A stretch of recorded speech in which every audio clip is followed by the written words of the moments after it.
Brian, you're over here. Hindu, you're there. Amy, you're here. Okay.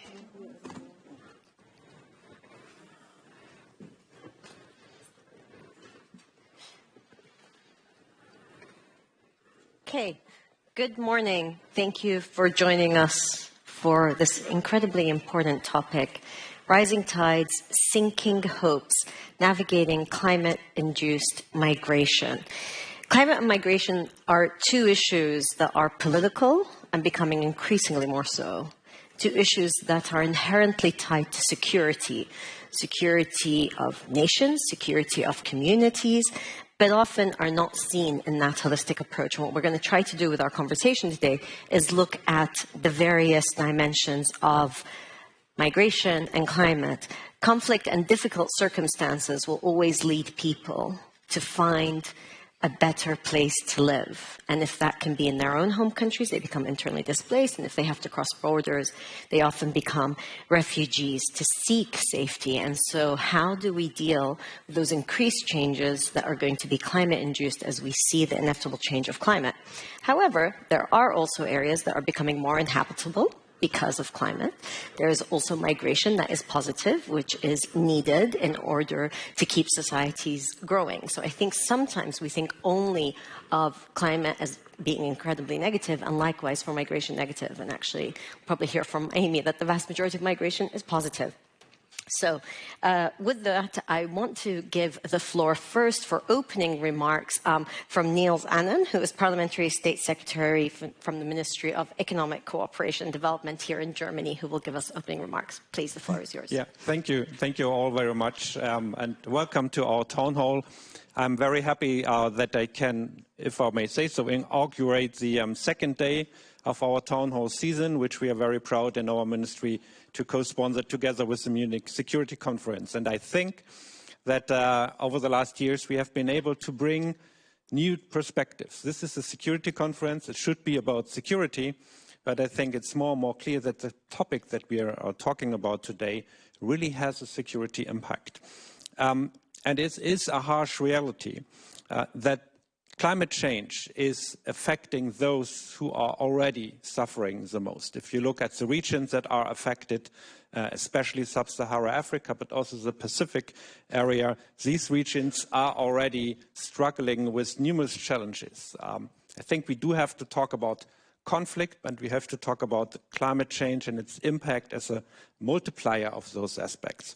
I also want to say, and this is something that is very dear to my work, that many of internally displaced persons, refugees, migrants, are having a very difficult time to deal with their situation in the first place, but then they're additionally affected by climate change. So I think that the Munich Security Conference, and I'm very happy to have all of you here, a high-level panel dedicated to that topic, can make an impact to include the discussion about what has to be done onto the security agenda. And ladies and gentlemen, the mood in Munich is more or less optimistic.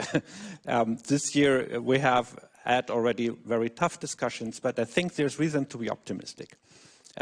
Germany made a pledge at the Global Refugee Forum to include more climate programs in our work to make it easier to access climate finance for those most in need. And so I think that is something that we can build upon. So thank you all very much for being here, for joining us at the town hall, either here or online, and we're looking very much forward to this discussion. Thank you very much. Thank you. So I'm going to introduce our panel. Amy Pope, Director General of the International Organization of Migration. Brian Schatz, who was U.S. Senator and member of the Senate Committee on Foreign Relations, representing Hawaii. And we have Hindu Ibrahim, who is founder and president of the Association for Indigenous Women and People of Chad, and is also a member of Pastoral Community, and these issues directly affect her community. We have one further speaker who's running a little late, but hopefully she will join us. Brian, I want to start with what we heard yesterday from Vice President J.D. Vance, who in his speech said, of all the pressing challenges that the nations represented here face, I believe there is nothing more urgent than mass migration. So, do the nations represented here face this mass migration problem?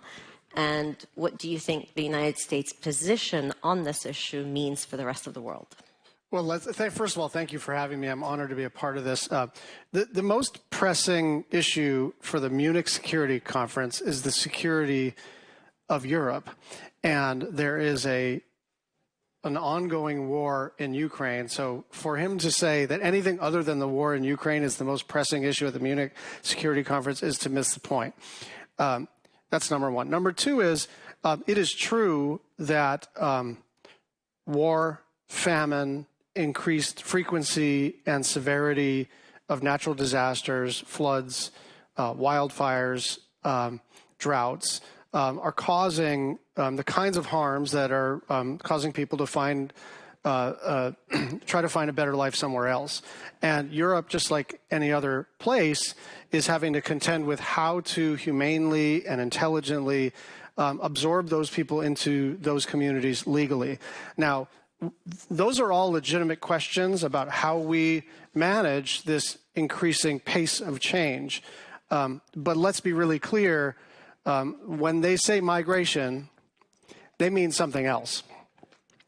They are talking about what they think it means to be European. And so as we contend with the very real intergovernmental, humanitarian, and security issues related to migration, that requires adults to talk with adults about how to deal with this. But there is something that underlies the way this is being characterized that is as old as human history and as dark and unpleasant as parts of human history. And so I would like to separate out the very real challenges that European and other countries are facing in terms of how to humanely integrate people and how to have an orderly system from pure xenophobia and racism. Well, thank you for tackling that point, Brian. As you said, not only, and we have Minister Leila Ben Ali here also with us to join the conversation, but Amy, I want to follow on from what Brian said about this issue of migration, but of course we're here to talk about climate-induced migration. Mm-hmm. So how do you see the possibility of improving coordination when it comes to migration that is being caused particularly by natural disasters and forcing people to move? So we first and foremost want to start with the facts on the ground, right? And what we're seeing is that more people are being displaced by extreme weather events than are being displaced by war. And when you combine communities that are already facing vulnerabilities, either because of existing poverty, lack of governance, lack of infrastructure, et cetera, and then you have something like a drought, or then you have something like flooding, it not only triggers displacement, but it can also then trigger additional conflicts, which triggers additional displacement. So we're basically seeing a cycle where people who are already extremely vulnerable are being pushed to move by a variety of factors. And what we're seeing is that things like drought, things like wildfire, things like flooding is at the heart of so much of that. And, you know, the point you raised that more people are moving because of natural disasters and climate change than conflict is probably not one that most people know.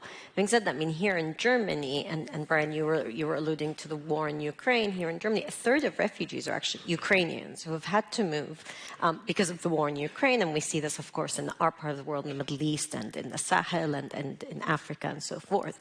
But we need policy frameworks to deal with this. So do you think you need a separate legal status for migrants or refugees that are displaced because of climate? Or do you think we need to work within the frameworks that we have now? but aren't delivering? I think we need to integrate it into a much bigger picture. So take the refugee resettlement program, right? We have a legal framework that exists for people who are being displaced by persecution or conflict. But in reality, that accounts for the resettlement of a very small number of people who have those protection needs. Now you take climate, and that means that you're looking at a much bigger size of people who will be impacted. It's not realistic to think that we're going to build a system like the refugee resettlement system to address the vast number of people who could be on the move. So rather than create a separate framework, we look at what could exist within, for example, labor mobility frameworks, what could exist in terms of agreements between regions. In the Caribbean, in the Pacific Islands, you see agreements between states to accept persons who've been displaced because of an extreme weather event so that they can live and work in safety, even if at home on their own particular island, for example, they can no longer find a way to make a living. And some of that displacement is temporary, not necessarily permanent. It depends very much on the scale of displacement, and it depends on the infrastructure that existed. So if you look in the Pacific Islands, and we have it's the Speaker of the Parliament from the Kingdom of Tonga with us here today. If you look at some of those islands, they are facing existential change because of sea level rise. 20, 30 years in the future, that island won't exist. So in that case, it's not going to be temporary. We need to start thinking about a more permanent solution. In other cases, though, it's about rebuilding. You look at the wildfires in California, right? Those people will eventually go home. So what's the infrastructure? How do we build for more resilience? And importantly, how do we build back recognizing that this is here to stay, right? So taking into account those designs. And I want to turn to you because you also have a very strong viewpoint when it comes to these policy frameworks of how do we make sure that migration and climate change are tackled in a way that best serves communities, but also has some long-term thinking on it. Yes, thank you very much. And I'm also honored to be with all of you here and chairing this panel. But I wanted firstly to come in the point climate, security, migration are interlinked. The perspective from the ground, I'm coming from a nomadic pastoralist community. My people live around Lake Chad. So with the extreme weather event, as you said, last year only, we have the beginning of the year, a big heat wave that killed hundreds of people. And at the end of the year, we get a flood that displaced 2 million people. Chad, we have less than 20 million, 2 million people's displacement. Just because of the big flood. We have thousands of them dead. We have many cattle, many arid land that are under floods. And of course, we are going to face this year a food insecurity. So those people who are internally displaced, what are we going to do for them? Are they going to be home for this year, 2025? I'm not sure. And it's not only the internal displacement we are talking about. There is also external displacement, because when there is this flood, people cannot feed their family. What they do, they have to jump to another city, to another country, to look for the job in order to feed their family. Because it is a responsibility for survival. It is not only economic responsibility when we talk about climate change and migration, etc. And worse of it, around Lake Chad, with all this, is make people more vulnerable. And then the terrorist group like Boko Haram, they take the opportunity. Why they still there for a decade? And why they continuing terrorizing people, kidnapping people, killing people? Dispute, you have Nigeria, Cameroon, Niger, Chad, we have the soldier standing up. So for me, the solution is, of course, policy. This is one thing I can talk about it. But the solution is how we can build the resilience, how we can build the adaptation, how we can respond quickly to the climate change impact. And this is not only for Chad or for Sahel. It is for the Europe. It is for the US. You talk about the fire in California. You have like the flood also in Spain. Of course, they talked about it more than the one in Chad.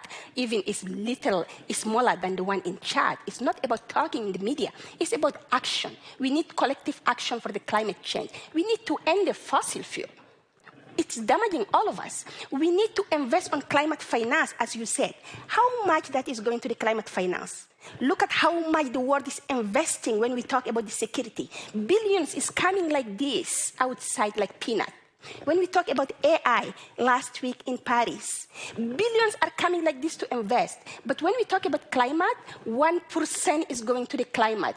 And from the 1%, less than 1% going to the indigenous peoples who are acting on the ground, planting the trees, keeping their communities, keeping their livelihood, building the resilience. So this is the injustice. We need to invest on climate finance for the reality. It is about our life. It is not about the gang that we are buying. It is about the survival of the all humanity. We need to build the policies, as you said. I will end with this. Policy, as you said, yes, we need maybe integrating. But my view is we need to get a legal statute to the climate refugee. We cannot only choose economic refugee to give them the statute or political refugee to give them the statute because there is value out there. Climate refugee is a humanitarian one, and my people are already become climate refugee. So we need this statute to survive. So you believe there should be a separate status for climate refugees? Absolutely. Amy, you think that wouldn't necessarily serve these communities in the right way? I think that the process for getting there is so complicated, and I think right now opening up what it means to be a refugee risks undermining protections for refugees who already have been identified. Brian, what do you think? Do we need a separate legal status? This is an issue of first impression for me, so I want to be careful. I actually do want to think about this a little longer. I also agree that we're facing a sort of a right-wing authoritarian backlash internationally right now, and I am interested in holding on to the basic principles of America as a shining city on a hill that welcomes people all over the world, and we're just not in a position right now to advance the ball as it relates to the categories. I agree, though, with Hindu that, this is real. This is not some abstraction. And this is creating security concerns all over the planet. So I care deeply about the humanitarian aspect of this, but even for those of my colleagues who don't primarily think about the humanitarian piece, this is creating instability in places where American security interests are implicated. And so I think that is the way to start talking about this. And I can get bipartisan support for security partnerships that also have beneficial humanitarian impacts. I can also get them to talk about extreme weather, resilience, disaster preparation, and recovery, as long as I don't use the word climate. I know it's goofy. I apologize for that. But whatever gets people to the place where they can deal with the reality on the ground, I'm willing to do it. Can I interject something really quickly on this? Because I think one of the issues we now suffer from is that we tend to see migration in isolation. So we talk about migration just at the point where it hits a border, where it hits the Mediterranean Sea, where it hits the English Channel. And we fail to recognize that people are moving in response to pressures that are happening, that people are ultimately rational beings who are making decisions about what's best for them and their families. And so if we think about it just in the context of what's the legal issue or the legal protection for this small slice of the problem, we actually fail to put in place a system that addresses the various factors that are pushing, whether they're security or the economic or their development or what have you. And the danger here is that we once again silo this issue, as this is about climate migration, as opposed to the whole range of other factors driving people to move. And what Hindu raised in terms of Boko Haram and, what Brian's saying for security, I mean, Boko Haram is a huge threat for, again, communities there, but also is an international issue. I want to bring... Well, just I have to react on this. I'm very sorry, Minister, but I have to react on this. So, why we want to have legal statute? What is the meaning of the legal statute? Did you see around all the Europe, all the migrants from the Sahel, where are they sleeping? They're sleeping on the bridge. They're chasing from one place to another one. And it's become like a political issue for all the Europe. They're discussing in the parliament, discussing in all the places, like what we can do with that. Let's get them back. Let's do this. Let's do that. If you have a legal statute that you can ensure how you can select who is from the climate migrant, and you can give the right. Europe is fighting for human rights-based approach. What is the human right that they are fighting for it? Access to shelter, those people need. Access to education, access to food, access to health. And then they can be integrated. And then they can build the better world. Every human being deserves a life. We cannot pick and choose who deserve and not. And that's why it is very important to have a legal status for the climate refugee. Our people are there. They deserve the life. They didn't create a climate change. Who benefiting from climate change is developed world that benefiting from it. And they cannot just say like, oh no, now let's leave it aside and we can integrate it generally and we leave these peoples. No, it's not possible. They create it, they can respond, they can do it in the legal way and invest on those peoples. We want it to be home. We don't want it to be migrant around all the places. We have our grandmothers, grandfathers. So to do that, we have to fight climate change altogether and put the legal statutes. Thank you, Hindu. I mean, I wanted to bring in Minister Leila Ben Ali from Morocco. You are Minister for Energy Transition and Sustainable Development. And a lot of what Hindu and the panel are talking about actually brings back to sustainable development.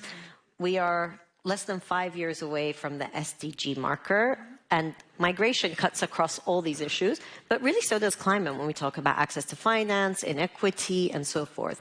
How do you see it from a perspective sitting not only in public office, but also in Morocco? How do you see the best way to tackle this issue, the nexus of migration and climate? Yeah, and sorry I came late, and I came late because I was in another session about the reform of the multilateral system, of the multilateral development system. So I'm very much brainwashed by what we called for, which is the urgent need actually to reform the multilateral development system, particularly that there cannot be any sustainable development if there's no development, period. So, and if there are no people to serve that development. Today, I use the example of Africa because, Morocco is being an African country, but also it's the only gateway or the only corridor today between Africa and Europe and the Atlantic Basin. And if we all believe that for the world, and I fully understand, having been in multiple COPs, that if you use the word climate to raise money through very convoluted bureaucracies, it's fine. But if you use climate for other things, then you lose people's attention. And I fully understand that. However, on the debate around the legal status, I remember in this MSC, my concluding remarks of last year, I said something like, we have countries disappearing in this century. We know that. Let's forget for a moment the development issues and the fact that we have to produce GDP growth so that for the world, so that we still produce jobs and prosperity for our people in the countries that are least affected by climate. Let's forget that for a moment. Let's focus on the countries that are most affected by climate, those disappearing between 2040 and the rest of this century. I have one example here in the room. Humanity has never thought about this issue. What happens when you have a UN member state disappearing? What do you do not only with that seat in New York, but it really raises questions about citizenship. And we're having that the only situation where humanity found itself during the last 2 centuries was, Gaza, Palestine, and Israel. Today, we will have not only one country, we will have tens of countries. 25% of the UN membership will disappear between now and the end of the century. What sort of multilateral and legal and policy system do we have to tackle that? Regardless of whether we'll be producing enough GDP growth rates, because the reservoir of productive capacity that was Asia and South America has peaked.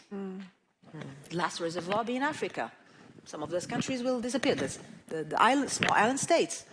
So there are some questions that humanity have not thought of, that I didn't have time to think of, because, yeah, I mean, climate, apart from pandemics, climate is a brutal, quick, fast challenge that we are facing, and we're not equipped to do that. So what we were saying in the session that I was in right now, to get all the parties, all the member states, all the countries to agree that we need, that we don't want the UN system to die, but we want to reform the multilateral system. We want to reform the financial architecture, including, of course, adaptation. We've been saying this for more than 20 years now. Exactly. So what's holding it back? The fact that we need to collectively, I mean, I have my own view that I expressed in that session. Which we'll happily hear here. I mean, consensus. Yeah. How can we, I mean, I was president of United Nations Assembly for the Environment.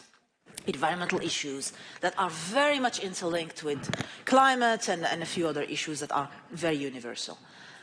But when you have to get 193 countries to agree, it's quite difficult. It will take some time. And we haven't even started scratching the surface on the core issues. You have already finished your 2 or 3 weeks of negotiations, and you have already exhausted your teams, particularly when it comes to developing countries and least developed countries. So, I mean, consensus can be reforming the way we work as parties, as member states. And US system can be one of the things that we have to, but again, I don't want to wait until the next MSC or the next high-level political forum to bring this to the table. We need people like Hindu to tell us today, this is what I want. And it's up to governments and member states to find solutions in terms of policies, in terms of legality and finance. I mean, when Morocco hosted the IMF World Bank annual meetings in Marrakesh, a few days, 10 days after the terrible earthquake that we faced. Okay, you can tell me that an earthquake is not climate-induced. However, those people didn't have water, didn't have, I mean, they were affected. I mean, we had the worst drought in a century in Morocco over the last 7 years. Those people in the mountains, they used to have water 20 years ago. Yeah. Today, they don't anymore. So even our ability as governments and as member states to tackle security issues, other natural disasters that have nothing to do with climate change, are definitely impacted by climate today. It's what we say is the most difficult challenge and the first existential challenge of this century. I think we have to mean it. So I want to open the floor for questions because we've only got 15 minutes left for the panel. Can you please raise your hand if you'd like to pose a question? And please questions, not comments. And we can get a microphone to you. And please identify yourself. There's a lady here in the front. If you could kindly identify yourself. And also if your question is to somebody specific. Lisa Heinrich from the Wellcome Trust. I was wondering, I assume that probably this room is, most people would agree with the challenges that you've outlined. Anyone, it's not a specific question, but what would you identify as the key barrier for governments to make the right decision? And if you have any solutions for that to offer. Okay. Amy, key barrier? I think I'm not making the assumption that everyone in the room it would be in agreement. Yeah, I'm definitely not. And I see it even the question of how climate impacts security, how climate impacts the movement of people. There is not yet broad awareness of what is happening. There's not yet broad awareness of how Boko Haram is taking advantage of water scarcity, or Shabab is taking advantage of the drought in Somalia. This is still an area where the facts are not well known, the situation on the ground is not well known. So I think you start there. When people recognize that there are serious security implications of failing to act, then maybe we see some action. I can say that ministers say it well, global consensus.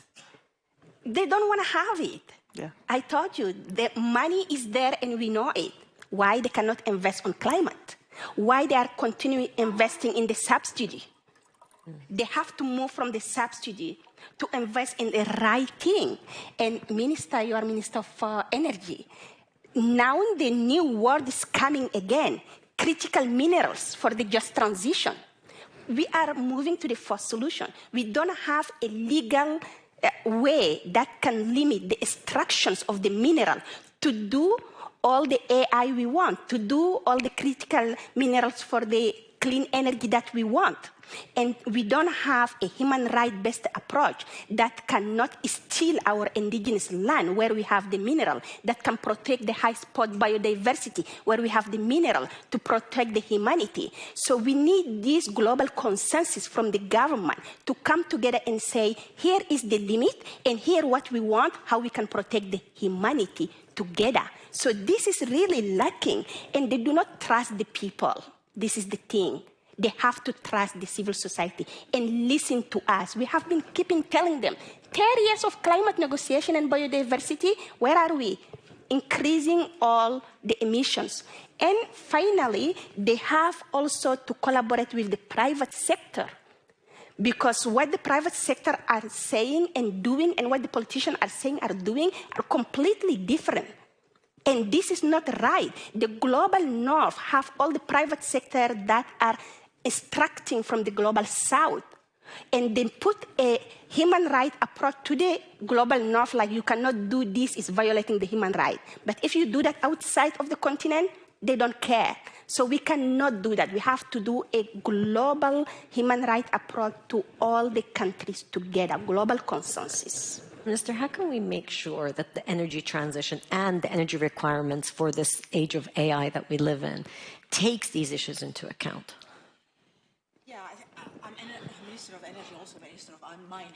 So I'm definitely in the middle of... Oh, yeah. Sorry. Sorry. So... I also have mining in my portfolio, and one of the things that we are working on very heavily in Morocco is making sure that sustainable development is also taken into account in the mining sector.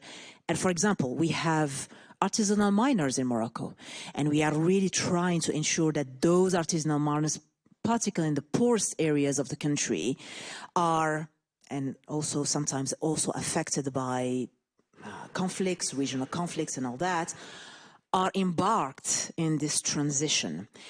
I think Hindu said something very important, which is the role of the private sector. The whole configuration of what we are trying to do now is totally different from the 20th century. So I think today, when it comes to making sure, and I'm getting many companies, if I give you one specific example, I mean, Morocco has a roughly 11 gigawatts of power installed capacity. More than 52% now is renewables. We are reaching the 52%, our 52 targets 52% of renewables well before 2030. So in our own energy transition, we are very well advanced. However, I always have companies, the large GAFAs, saying, well, I need 5 gigawatts. I mean, I'm like, well, this is half of Morocco's installed capacity.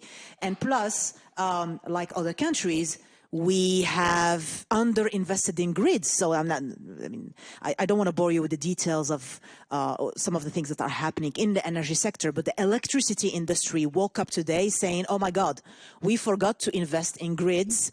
And that means not only additionally, in Morocco, we are multiplying by 5 the amount of investments annually in grids just to cater for our business as usual, not even taking into account artificial intelligence and all those GAFAs who come and want 5 gigawatts here and there.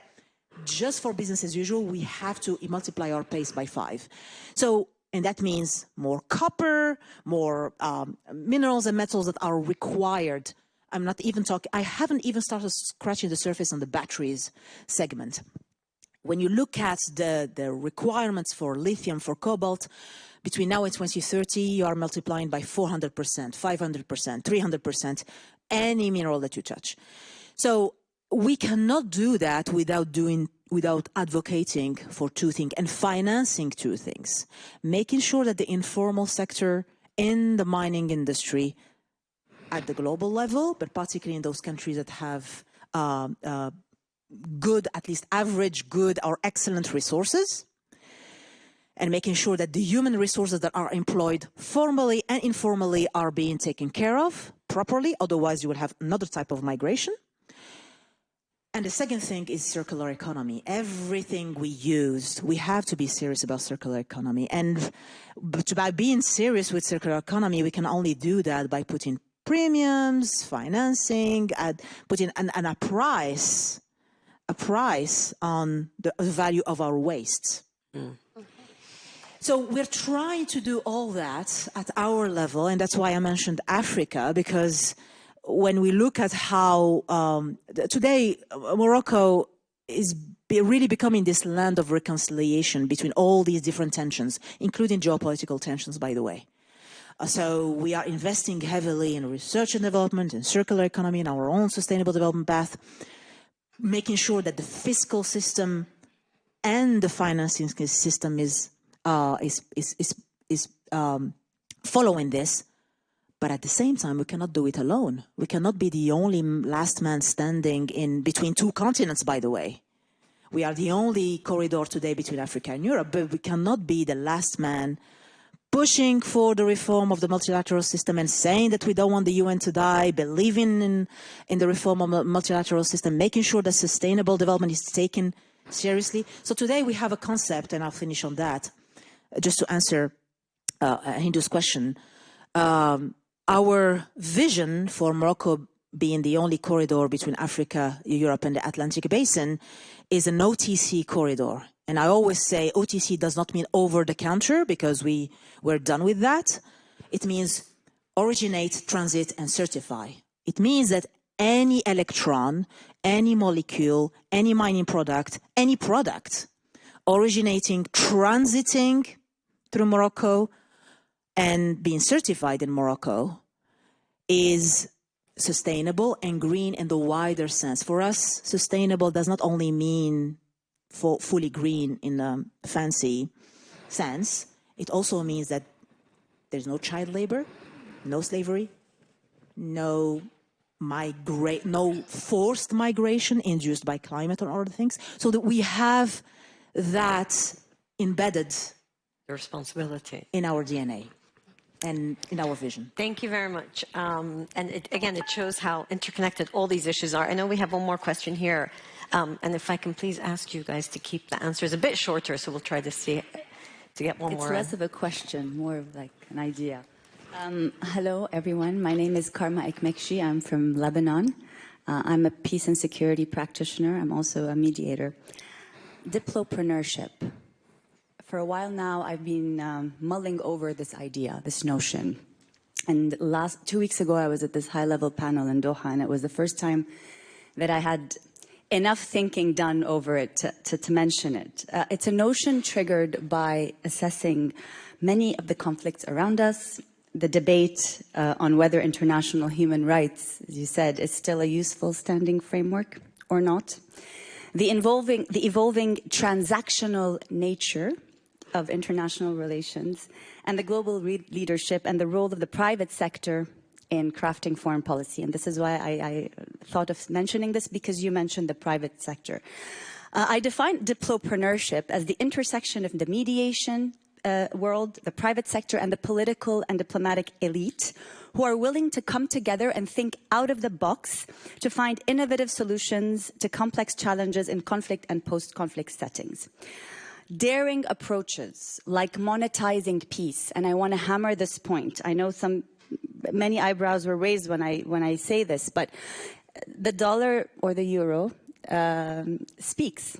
And if we monetize peace and show it that it's a more lucrative venture than war, perhaps more people will be engaged in it. I'm going to have so to I'm going to stop, and I'm going to say that if anyone is willing to discuss this topic further, the topic of diplopreneurship, maybe we can pick it up, and maybe it will help the discussion on climate security as well. Thank you. Brian, would it help if we monetized peace to get people more interested in peace than security from a defense perspective only? Sure. Let me just make a more general observation about what the questioner said, which is that I think if we're to transform these systems, it's going to be led by young people who are sort of not initially comfortable in a conference like this. Like, this is only my second MSc, and it's a club. Everybody knows each other. There are cocktail parties. There are old and dear friends. And there are a lot of people who have been doing a lot of work for generations. But it really is time for a new generation of thinkers to reform our systems in such a way that we can have more peace, more stability, more justice going forward. And I know that's a broad thing, but my general observation of MSC is it is the only convening like it, and it is in desperate need of some new ideas. And that is not just the same people with new ideas that they've read in the Atlantic, but actually new people. Well, it's your second time. You're new. Clearly, it's a show of bringing you in. Okay, but to your point about new thinking, because these topics that we're talking about in some ways are age-old, but in some ways we're facing new dynamics. We are, unfortunately, we've only got 2 minutes. So as I close, I want to ask the three panelists, and unfortunately, Leila Ben Ali had to leave. I want to ask each of you to say if there was one policy you wanted people to hear at MSC and those watching us to think about in order to have a more orderly and more humane approach to the nexus of migration and climate change, what would it be? So, Amy, I'll start with you. I'd actually like to see more development actors put development dollars into issues that drive people to move. Rather than right now, the issue of migration tends to be completely separate from conversations around development. And I think they need to be married because they're related. Right. We have to make polluters pay. Hindu. I think the nexus between climate, migrations, security are interconnected. We cannot respond in silo in each of them. It has to be a holistic response. And as we have 30 seconds, I wanted to share the community that are resolving the conflict. I do a participatory mapping using the satellite image, community knowledge to map the land, bringing women and men together who didn't want to school, but who design how they can mitigate the conflict among the communities, how they can build the resilience. So we need to invest in a community model with a direct access finance. We need the finance in the tables for that. Finance is hugely important to enable, but also to your point about communities, bringing people in who are directly affected and who would probably bring out-of-the-box thinking as there is a call for that. Thank you all for your remarks. Thank you all for attending. And unfortunately, our time has run out for this panel. Enjoy the rest of your MSc. Thank you.